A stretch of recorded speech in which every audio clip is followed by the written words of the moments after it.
നമ്മുടെ ഇന്നത്തെ topic optical ഫൈബറിൻ്റെ സ്ട്രക്ചർ ഓഫ് ഒപ്റ്റിക്കൽ ഫൈബർ.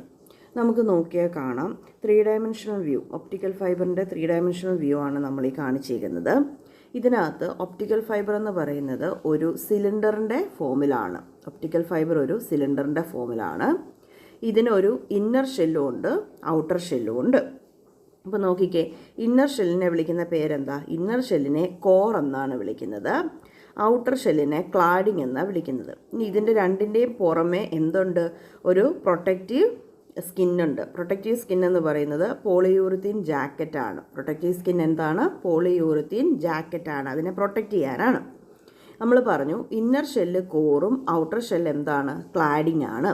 അപ്പം നമുക്കറിയാം ടോട്ടൽ ഇൻറ്റേർണൽ റിഫ്ലക്ഷൻ വഴിയാണ് ഒപ്റ്റിക് ഫൈബറിനകത്ത് ലൈറ്റ് ട്രാവൽ ചെയ്യുന്നത്. ടോട്ടൽ ഇൻറ്റേർണൽ റിഫ്ലക്ഷൻ വഴിയാണ്. അപ്പോൾ ഈ ടോട്ടൽ ഇൻറ്റേർണൽ റിഫ്ലക്ഷൻ നടക്കണമെന്നുണ്ടെങ്കിൽ എന്തൊക്കെയാണ് കണ്ടീഷൻ? ടോട്ടൽ ഇൻറ്റേർണൽ റിഫ്ലക്ഷൻ നടക്കണമെന്നുണ്ടെങ്കിലുള്ള കണ്ടീഷൻ, ലൈറ്റ് റിഫ്രാക്റ്റീവ് ഇൻഡെക്സ് കൂടിയ മീഡിയത്തിൽ നിന്ന് കുറഞ്ഞ മീഡിയത്തിലേക്ക് ട്രാവൽ ചെയ്യുമ്പോഴാണ് ടോട്ടൽ ഇൻറ്റേർണൽ റിഫ്ലക്ഷൻ നടക്കുന്നത്.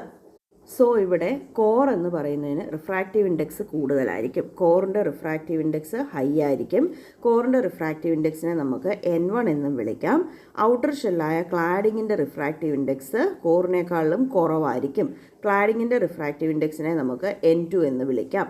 അങ്ങനെയാണെന്നുണ്ടെങ്കിൽ നമ്മൾ ഒപ്റ്റിക് ഫൈബർ കൺസിഡർ ചെയ്യുമ്പം N1 അതായത് കോറിൻ്റെ റിഫ്രാക്റ്റീവ് ഇൻഡെക്സ് ക്ലാഡിങ്ങിൻ്റെ റിഫ്രാക്റ്റീവ് ഇൻഡെക്സിനേക്കാളും കൂടുതലായിരിക്കും. അപ്പോൾ ഓർത്ത് വയ്ക്കേണ്ട ഒരു കാര്യം, കോറിൻ്റെ റിഫ്രാക്റ്റീവ് ഇൻഡെക്സ് ക്ലാഡിങ്ങിൻ്റെ റിഫ്രാക്റ്റീവ് ഇൻഡെക്സിനേക്കാളും കൂടുതലായിരിക്കും. ഇനി നമുക്ക് കോറിൻ്റെയും ക്ലാഡിങ്ങിൻ്റെയും തിക്നെസ് ഒന്ന് നോക്കാം. കോറിൻ്റെ തിക്നെസ് എന്ന് പറയുന്നത് 50 മൈക്രോമീറ്ററിന് അടുത്തായിരിക്കും. കോറിൻ്റെ തിക്നെസ് നിയർലി 50 മൈക്രോമീറ്റർ ആയിരിക്കും. എന്നാൽ ക്ലാഡിങ്ങിൻ്റെയോ? ക്ലാഡിങ് ഔട്ടർ കവറിങ് അല്ലേ, 125 to 150 മൈക്രോമീറ്റർ ആണ് ക്ലാഡിങ്ങിൻ്റെ തിക്നെസ്.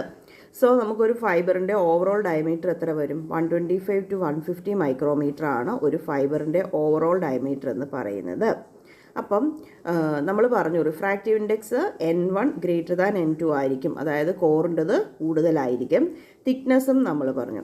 ഇനി ഈ ഫൈബർ ഒപ്റ്റിക് കേബിളുകൾക്ക്, ഈ ഫൈബർ ഒപ്റ്റിക് എല്ലാം കൂടെ ഒരു ബണ്ടിലായിട്ട് ആണ് നമ്മൾ ട്രാൻസ്മിഷൻ ആപ്ലിക്കേഷൻസിന് യൂസ് ചെയ്യുന്നത്.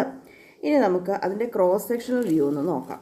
ക്രോസ് സെക്ഷണൽ വ്യൂ നോക്കുമ്പോൾ നമുക്ക് കാണാം, നോക്കിക്കേ, കോറിനകത്തേക്ക് ലൈറ്റ് ഇൻസിഡൻറ്റ് റേ എൻ്റർ ചെയ്യുന്ന ഒരു ആംഗിൾ ഉണ്ട്. ആ ആംഗിളാണ് ഫൈ. അപ്പോൾ കോറിനകത്തേക്ക് കയറുന്ന ഇൻസിഡൻറ്റ് റേ കോറിനകത്തേക്ക് കയറുവാണ്.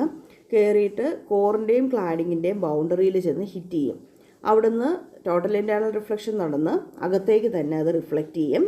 വീണ്ടും അടുത്ത ബൗണ്ടറി ചെന്ന് ഹിറ്റ് ചെയ്യും. വീണ്ടും ടോട്ടൽ ഇൻറ്റേർണൽ റിഫ്ലക്ഷൻ നടക്കും. അങ്ങനെയാണ് ലൈറ്റ് ഇതിനകത്ത് ട്രാവൽ ചെയ്യുന്നത്. അപ്പം ടോട്ടൽ ഇൻറ്റേർണൽ റിഫ്ലക്ഷൻ നടക്കുന്ന രണ്ടാമത്തെ കണ്ടീഷൻ എന്താണ്?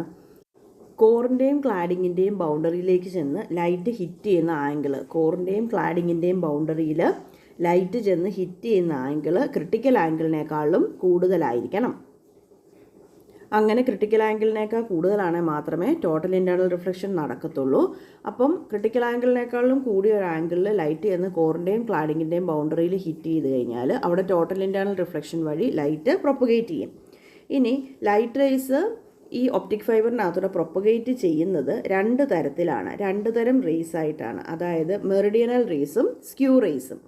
നമുക്ക് നോക്കിയാൽ കാണാം, ഇപ്പം മെറിഡിയനൽ റേ എന്ന് പറയുന്നത് നമ്മൾ കോറിൻ്റെ ആക്സിസിൽ കൂടെ പാസ് ചെയ്യുന്ന റേസിനെയാണ് മെറിഡിയനൽ റേസ് എന്ന് പറയുന്നത്. കോറിൻ്റെ ആക്സിസിൽ കൂടെ പാസ് ചെയ്യുന്ന റേസാണ് മെറിഡിയനൽ റേസ്.